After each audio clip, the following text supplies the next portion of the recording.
दोस्तों, मैं हूँ सुंदर सोनोने। स्वागत है आप सभी का आपके अपने चैनल फार्मेसी सुंदर पर एक और हेल्थ वीडियो में। आज हम बात करेंगे एक बेहद ज़रूरी और गंभीर बीमारी की, यानी कि ट्यूबरकुलोसिस। क्या आपको या किसी जानने वाले को लंबे समय से खांसी है, वजन तेजी से घट रहा है, हो सकता है ये टीबी हो। चलिए जानते हैं टीबी क्या है।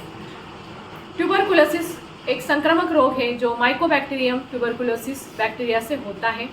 ये सबसे ज़्यादा फेफड़ों को प्रभावित करता है, लेकिन ब्रेन, किडनी, रीढ़ की हड्डी आदि के ये सभी हो सकता है। ये हवा से फैलता है, खासकर जब कोई संक्रमित व्यक्ति खांसता है या छींकता है। चलिए जानते हैं टीबी के प्रकार क्या है। सबसे पहला है पल्मोनरी टीबी, यानी कि फेफड़ों की टीबी। ये सबसे आम है, यानी कि कॉमन है। दूसरा है एक्स्ट्रा पल्मोनरी टीबी, जो ब्रेन, लसिका ग्रंथि और लम्फ नोड और हड्डियों में पाई जाती है। और तीसरा है लैटेंट टीबी, यानी कि शरीर में बैक्टीरिया है लेकिन लक्षण नहीं।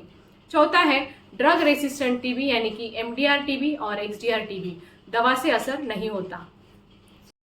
चलिए जानते हैं टीबी के लक्षण क्या है। सबसे पहला है 2 हफ्तों से ज़्यादा लगातार खांसी होना, बलगम में खून आना, वजन कम होना, रात को पसीना आना, बुखार और थकान महसूस होना, भूख कम लगना, यानी कि loss of hepatitis. Extra pulmonary में लक्षण अलग हो सकते हैं, जैसे कि रीढ़ में दर्द या रीढ़ में दर्द ज़्यादा होना, गर्दन में गांठ आदि। चलिए जानते हैं टीबी जांच कैसे होती है। तो सबसे पहला है सीबी नेट टेस्ट, यानी कि जीन एक्सपर्ट। बैक्टीरिया की पुष्टि और दवा प्रतिरोध नॉर्मली पता चलता है इससे। और दूसरा है स्पुटम टेस्ट, यानी कि बलगम की जांच की जाती है। तीसरा है चेस्ट एक्सरे।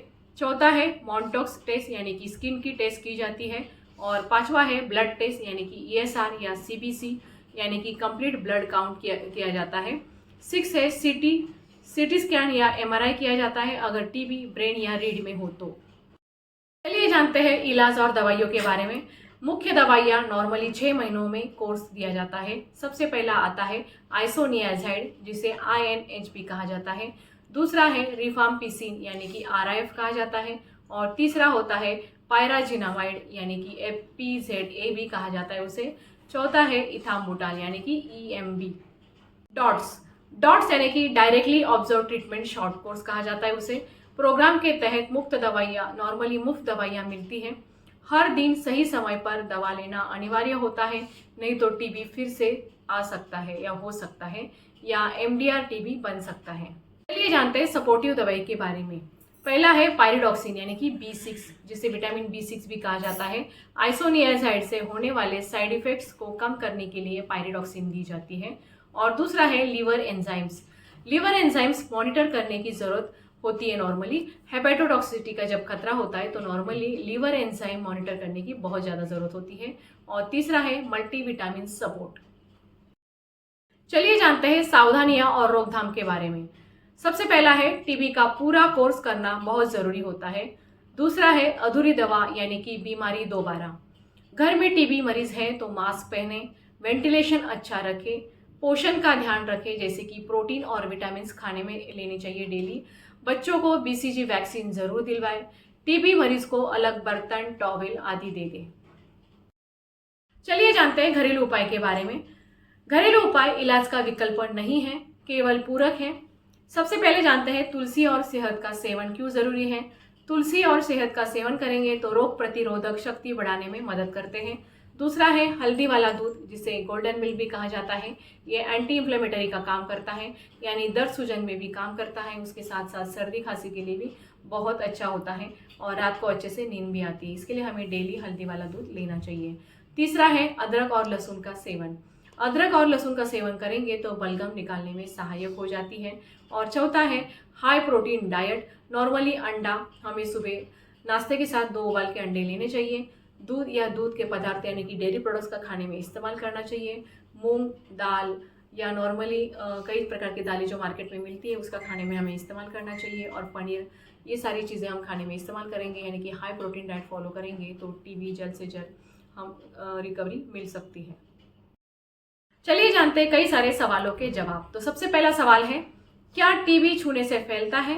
तो गाइस उसका आंसर है नहीं, केवल हवा से फैलता है, खासकर जब मरीज खांसता है। तो चलिए जानते हैं दूसरे सवाल के बारे में। दूसरा सवाल है क्या टीबी का इलाज संभव है? तो गाइस उसका आंसर है हाँ, अगर समय पर दवा ली जाए तो पूरी तरह से ठीक हो सकता है। तीसरा सवाल है, टीबी की दवाई खाना बंद कर दे तो क्या होगा? तो उसका आंसर है दवा अधूरी छोड़ने से बीमारी और खतरनाक रूप धारण कर लेती, जैसे कि एमडीआर टीबी में बदल सकती है। चौथा सवाल है, टीबी दवाइयों के साइड इफेक्ट क्या होते हैं? तो सबसे पहला है जी मिचलाना, लीवर एंजाइम बढ़ना, स्किन रैशेस होना, दृष्टि में बदलाव आदि नॉर्मली साइड इफेक्ट होते हैं। चलिए जानते हैं पांचवें सवाल का। पांचवा सवाल है, क्या टीबी में बीमा या सरकारी सहायता मिलती है? तो उसका आंसर है हाँ, निक्षय पोषण योजना के तहत 500 रुपीज हर महीना पोषण सहायता मिलती है। दोस्तों, टीबी एक गंभीर लेकिन पूरी तरह से ठीक होने वाली बीमारी है। अगर समय पर इलाज शुरू हो और दवाइयाँ पूरी ली जाए तो टीबी को छिपाए नहीं, इलाज करवाएं। अगर आपको या आपके जानने वाले को लगातार खांसी है तो जांच जरूर करवाएं। टीबी से डरे नहीं, इसे हराएं। तो चलिए गाइस, मिलते हैं अगले वीडियो में। तब तक के लिए फार्मासिस्ट सुंदर से दीजिए इजाजत। Stay connected, stay healthy, stay happy. हंसते रहिए, मुस्कुराते रहिए।